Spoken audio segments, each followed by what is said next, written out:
Why did you physically come out for this protest today? It's because of what is happening in the country. There's hunger, there's hardship. It's impossible for us to feed again. People are dying of starvation. People can no more send their children to school because they cannot afford the escalating school fees. People are losing their relatives and their friends and their children and their elderly ones to very minor sickness and illnesses because they cannot afford money for medicine and money to pay for Medicare because of the escalating cost of healthcare. Many, don't have any jobs at all. Many have lost their jobs because over the past 12 months, over 10 to 15 multinational companies have closed their firms here in this country. And why have we had all of this? Because on May 29, President Tinubu decided to remove fuel subsidy. And from that time, Nigeria has been in this problem. He also increased the electricity tariff and devalued the naira. And alongside that, implemented a number of neoliberal and anti-poor economic policies that have turned all of our life to what it is today, whereby most of us can no more afford to eat 3 times in a day. So that this struggle is about the Nigerian worker whose pay can no more take home. 70,000 naira cannot even buy a bag of rice today. And that is what President Tinubu says he wants to be paying to Nigerian workers. Yes. This struggle is about the traders and the artisans who don't have customers anymore. And even when they sell, that money that they make is not enough to feed them again. It's about the students whose future is now bleak. And it's about all of us who are in this situation of hardship. This struggle is to say enough is enough. Yes, can you state some of your demands, sir?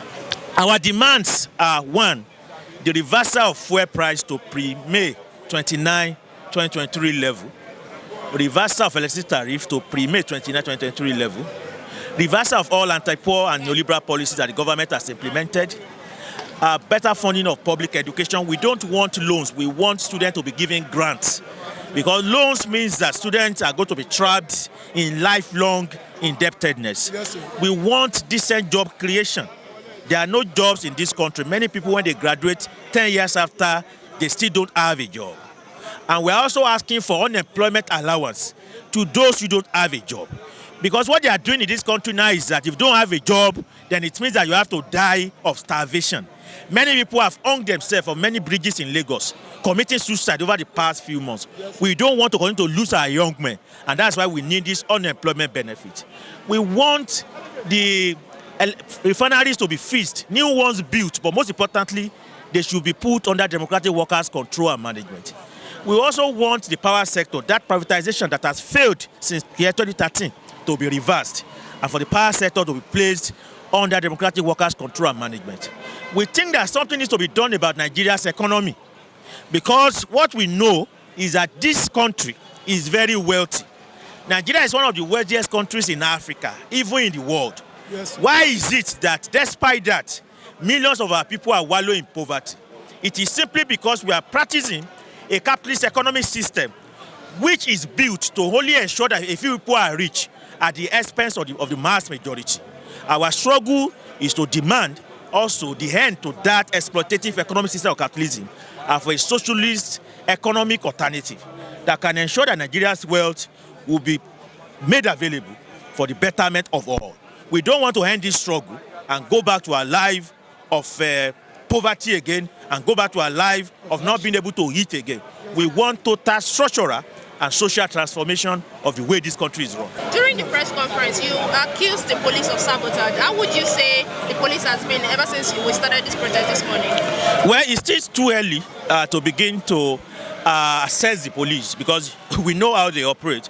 Yeah. But so far now, what they have been doing is to try to prevent us, from continuing the rally here, insisting that we must obey the Jankara court ruling restricting protests in Lagos State to just 2 centers.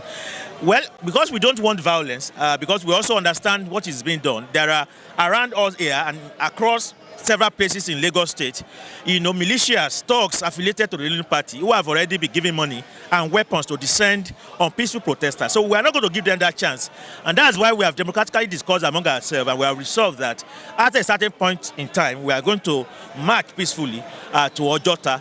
And that is because the CP has given us an assurance that Ojota is going to be a place that we can be able to protest peacefully without any attacks. But we also know not to take the CP by his words. And this is very important because the CP of police, I can't remember his name now, also has a moment in history to be able to demonstrate that he is not the deceptive person that we saw on June 12th. And why do I say this? We've never said this out before, but on June 12th, the CP told us that one of the leaders of our movement, Kome Junwo, was not in their custody. He was arrested on the eve of the movement. He said he was not in their custody. They didn't have him with them. And he was here with us during the protest on June 12th. Only for us the next day to go to the DS and they said they didn't have him. And then we then discovered that he was actually at the police command. In fact, when he was arrested, he was taken to the office of the CP. Then his president was handcuffed and tortured. So when you have had a CP who lied to us brazenly, openly, just a few months back, and he's saying that if we go to Ojota, nothing will happen to us, it means that we are not exactly sure that we are not walking into a trap. But we're also doing this, we're also calling on the media to be witness to whatever is going to happen. So that as soon as we are moving, please ensure that even ahead of us, you send your people there. Whatever is going to happen to us, let it happen in the full glare. The reality is that the stage we are in this country, no poor person, no worker who is struggling to survive, no young person who does not have a future should be afraid of dying in this struggle.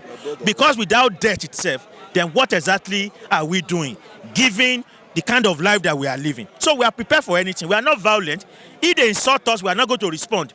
If they machete us, we are not going to respond. If they shoot us, we are not going to respond. If they want to kill us, we are going to die on our feet in our honor. We know what we are fighting for. It is not just our own life. It is the life of the unborn generation.